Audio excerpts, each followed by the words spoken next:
എല്ലാവർക്കും ദൈവനാമത്തിൽ എൻ്റെ സ്നേഹ വന്ദനം ഞാൻ അറിയിക്കുന്നു. വിശുദ്ധ ബൈബിളിൽ നിന്ന് 2 വേദഭാഗങ്ങൾ വായിച്ചുകൊണ്ട് ഒരു ചെറിയ സന്ദേശം ഞാൻ ഇന്ന് നിങ്ങളോട് പങ്കുവയ്ക്കുവാൻ ആഗ്രഹിക്കുന്നു.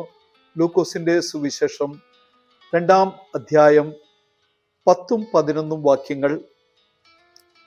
ദൂതൻ അവരോട്, ഭയപ്പെടേണ്ട, സർവ്വജനത്തിനും ഉണ്ടാവാനുള്ളൊരു മഹാസന്തോഷം ഞാൻ നിങ്ങളോട് സുവിശേഷിക്കുന്നു. കർത്താവായ ക്രിസ്തു എന്ന രക്ഷിതാവ് ഇന്ന് ദാവീദിന്റെ പട്ടണത്തിൽ നിങ്ങൾക്കായി ജനിച്ചിരിക്കുന്നു. ഭൂമിയിലുള്ള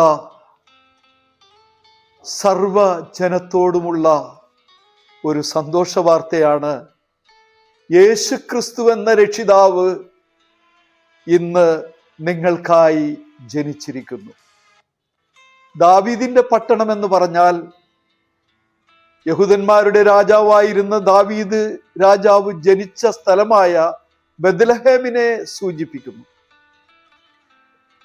അന്ന് ആ മഞ്ഞു പെയ്യുന്ന തണുപ്പുള്ള രാത്രിയിൽ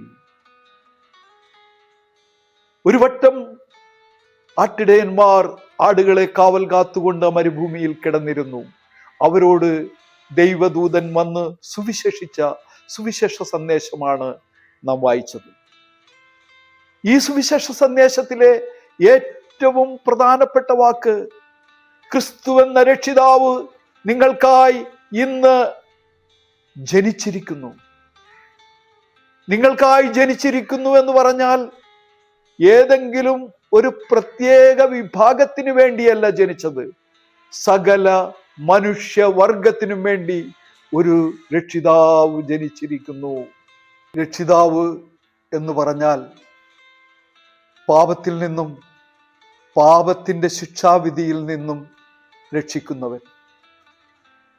ഓരോ ക്രിസ്മസും വാക്കും വാചകവും കൂടാതെ നമ്മളോട് വിളിച്ചു പറയുന്ന ഒരു സത്യമുണ്ട്.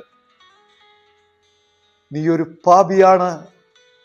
പാപത്തിൽ നിന്ന് നിന്നെ രക്ഷിക്കുവാൻ ഇതാ ഒരു രക്ഷകൻ ജനിച്ചിരിക്കുന്നു എന്നുള്ള ആ സത്യം ഓരോ ക്രിസ്മസും നിന്നോട് വിളിച്ചു പറയുന്ന ഒരു യാഥാർത്ഥ്യമാണ്.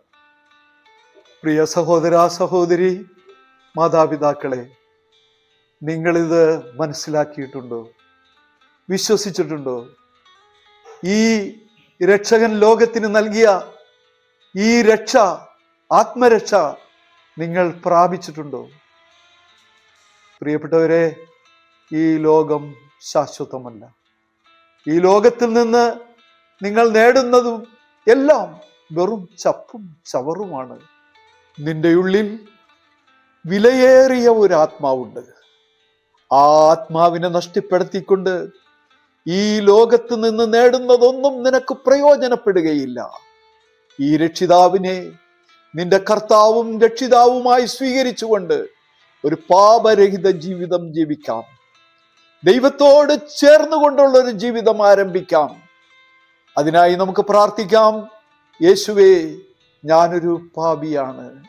എൻ്റെ പാപം മോചിച്ച് എന്നെ നിന്റെ മകനായി, മകളായി തീർക്കണമേ. ആമേൻ.